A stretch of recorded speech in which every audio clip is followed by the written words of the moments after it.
এইরকম মেয়ের জন্যই রাসূল সাল্লাল্লাহু আলাইহি ওয়াসাল্লাম নাকি বলেছে। কয় কি প্রশ্ন তো আসে আমার কাছে, প্রশ্ন শোনার পরে ঘুম আসে না সারা রাত আমার। কি প্রশ্ন? হুজুর, একটা মেয়ে ডিভোর্সি, তার সাথে আমার যোগাযোগ হয়, কথাবার্তা হয়, বিবাহর যা সম্পর্ক সবই হয়। এখন আমার কাছে মনে হয় মেয়েটা লোভী, সে গিফট চায়, আর অন্যান্য ছেলের সাথে মনে কথা বলে, কিন্তু ইয়েতিম মানুষ, আমারও দয়া লাগে।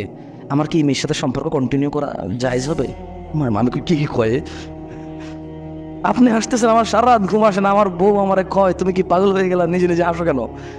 আমি বলি যে হাসবো না, কি করবো বুঝতেছি না, এর জবাব দিব কি আমি? মানে প্রশ্ন এখন আর এটা না যে কোনো মেয়েকে বিবাহ করা ছাড়া কথা বলা যাবে কিনা। কয়েক বছর সম্পর্ক করে, বিবাহের সব সম্পর্ক করে, এখন তার মনে হয় লোভী, অন্য ছেলের সাথে কথা বলে। আবার মেয়েটা ইয়েতিমও, ওর সাথে এখন কথা বললে, কথা বলা ছেড়ে দিলে, ওর আগেও ছেঁকা খাইছি তো, একটা ডিভোর্স হয়ে গেছে, মানে কোনো বদদোয়া লাগবে কিনা আবার। তো বলেন আমি কি জবাব দিব? আমার কাছে আসে প্রশ্ন। আমাকে ওই দিন একটা দিনী বোন, আল্লাহ ওকে নেক হায়াত দিক এবং আল্লাহ ওর উপর বরকত দান করুন, আল্লাহ ওকে চোখ জোড়ানো স্বামী এবং সন্তান দান করুন। সে আমাকে বললো যে ভাইয়া আপনি তো অনেক কথাই বলেন, মেসেজ দিল। আপনারা ভাবি না যে আবার এবার কথা বলি, সবাই নাম্বার আমি কাউরে দিই না। মেসেজে যে লেখে লেখে, না লিখলে নাই, খালি বললি মেসেজ সিন করি সবগুলো, যেটা যেটা খুব গুরুত্বপূর্ণ সেটাই রিপ্লাই করি। তো বললো যে এখন স্কুল কলেজে নতুন একটা ট্রেন্ড অশ্লীলতা চালু হয়েছে। বললাম কি? ওয়াল্লাহি আমার গায়ের পশম দাঁড়ায় গেছে এবং আমার কাছে এটা বাস্তব মনে হয়েছে। শত শত কমপ্লেনের মধ্যে একটা কমপ্লেন আমার কাছে যোগ উপযোগী মনে হয়েছে ওই দিনী বোনের। তিনি বলল যে এখন স্কুল কলেজে ছোট ছোট ছেলেরা বয়সে বড় বড় মেয়েদেরকে প্রেমের প্রস্তাব দিচ্ছে এবং তারা নিজেকে এটাকে ইসলামিক মনে করতেছে। হাউ? মানে ছোট ভাইরা কলেজের বা স্কুলের বড় বোনদেরকে প্রেমের প্রস্তাব দিচ্ছে এবং বলতেছে যে আল্লাহ নবী সাল্লাল্লাহু আলাইহি ওয়াসাল্লাম তো খাদিজা রাদিয়াল্লাহু আনহাকে বিয়ে করছে, ওনার বয়সে বড় ছিল। সো দ্যাটস সুন্নাহ। এই সুন্নাহটা পালন করার জন্য ছোট ছোট পোলাপাইন বড় বড় মেয়েদেরকে বিয়ের প্রেমের প্রস্তাব দিচ্ছে ওপেন। এবং ও বলছে যে কলেজের অবস্থা এত খারাপ, এটা ট্রেন্ড এবং ফ্যাশনে পরিণত হচ্ছে। বয়সে বড় মেয়েরা বয়সে ছোট ছেলেদের সাথে প্রেম করবে কেন? খাদিজা রাদিয়াল্লাহু তাআলা আনহা, তিনি বয়সে বড় ছিল, আল্লাহ নবী সাল্লাল্লাহু আলাইহি ওয়াসাল্লাম বয়সে ছোট ছিল। You see the source of knowledge. সুবহানাল্লাহ, ওয়ালা হাওলা ওয়ালা কুওয়াতা ইল্লা বিল্লাহ। পর্দার ব্যাপারে হয়ে গেছে অনেক সুন্দর। ছেলেরা এখন দিনদার মেয়ে খোঁজার এক আধুনিক টেকনিক বের করেছে। না, মুরব্বীরাও পিছিয়ে নেই।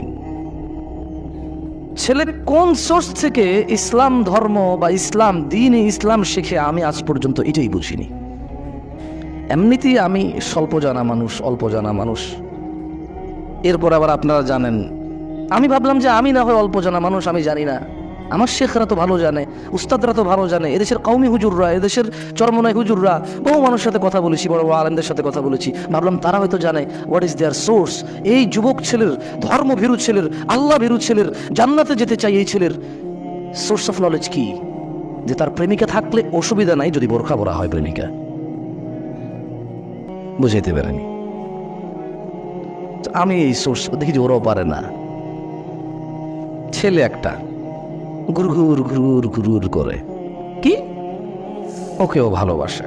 তো আপনি কিভাবে জানেন আপনাকেও ভালোবাসে? আপনি তো পর্দা করেন, আপনাকে রিচ করছে কিভাবে সে? আমি এটা জিজ্ঞেস করছি। আমাকে বলে যে 2 বছর থেকে একটা ছেলে ঘুরে, আমি আমার বাবার পছন্দ ছাড়া বিয়ে করবো না, ওকে বলেছি ভালোবাসি না, কিন্তু 2 বছর থেকে ঘুরে, কত মেসেজ পাঠায়। আমি বললাম যে আমি আপনাকে ব্লক করে দিলাম, দেখি আপনাকে মেসেজ পাঠান। পুরো আর এক আইডি দিয়ে 2 দিন পর মেসেজ দিয়েছে, শেখ আমার আইডি একটু খুলে দেন। আমি বললাম দেখছেন, এটাকে ব্লক করে দিল, শেষ। কয়টা করবেন? একটা ছেলে, আপনি খুব ধার্মিক মহিলা, আপনাকে একটা ছেলে 2 বছর থেকে অ্যাপ্রোচ করে, আপনি খুব ধার্মিক আল্লাহ ভীরু, কিন্তু ওই ছেলে আপনার সাথে কথা বলার সুযোগ আপনি রাখছেন। আর একটা ছেলে আপনার ফেসবুক আইডি জানতে হবে কেন? আচ্ছা জেনে গেল, ঠিক আছে, বান্ধবীর থেকে জেনে গেছে, তো ও প্রেমের প্রস্তাব দিচ্ছে। আচ্ছা বুঝছি, ওর কাছে সুযোগ ছিল, দিচ্ছে। আমি তো করবো না, তো আমার সাথে করতে পারতেছে না প্রেম। আমি যদি না চাই যে আমাকে মেসেজ করবে না, তাহলে ওটাও পারবে না। বোঝেন না কথা? একটা মেয়ে আমাকে বললো আই লাভ ইউ হুজুর, আমি বললাম যে আই এম সরি। সে বললো আমি ফাঁসি দিতে পারবো। আমার কি, এই দেশে কোনো ল আছে নাকি কেউ বিয়ের প্রস্তাব, প্রেমের প্রস্তাব দিলে যদি রাজি না হয় ও ফাঁসি দিলে আমার দোষ আছে নাকি? এরকম পাগলামের সীমা আছে তো। কোন কোন কোন কোন স্কুল কলেজে পড়াশোনা করা ছেলে মেয়েগুলা ভয় পায় ওই ছেলে ব্লেডে হাত কেটে ফেলবে। আরে ওর হাত, ওর ব্লেড, ওর জীবন, ও কাটুক, আমার কি? আমার দোষ কি? আমাকে একজনে বলবে যে আই লাভ ইউ, আমাকে বিয়ে করে ফেলতে হবে, নাহলে ও মরে যাবে, আমার দোষ? দেশের সরকার তো এটাকে পাগল বলবে, ইসলাম তো এটাকে গুনাই ধরবে না। এটা ওর কাজের জন্য ও দায়ী, আমার কাজের জন্য আমি দায়ী। তো এইসব ছেলেমেয়ের সোর্স অফ নলেজ কি আমি জানি না। একজন বললো যে হুজুর আপনি যে বললেন তাহাজ্জুদের নামাজ পড়ে প্রেমিকা চাওয়া যাবে না, কিন্তু হাদিসে তো আছে নেককার স্ত্রীর জন্য তাহাজ্জুদের নামাজ পড়া যাবে। তা দেখছেন কি বাপরে বাপ, কি বড় আলেম। তাহাজ্জুদের নামাজ পড়ে আমি বলবো যে ইয়া আল্লাহ আপনি আমাকে এমন স্ত্রী সন্তান দান করুন যা দেখে আমার চোখ জোড়াবে, এটা হলো এটা।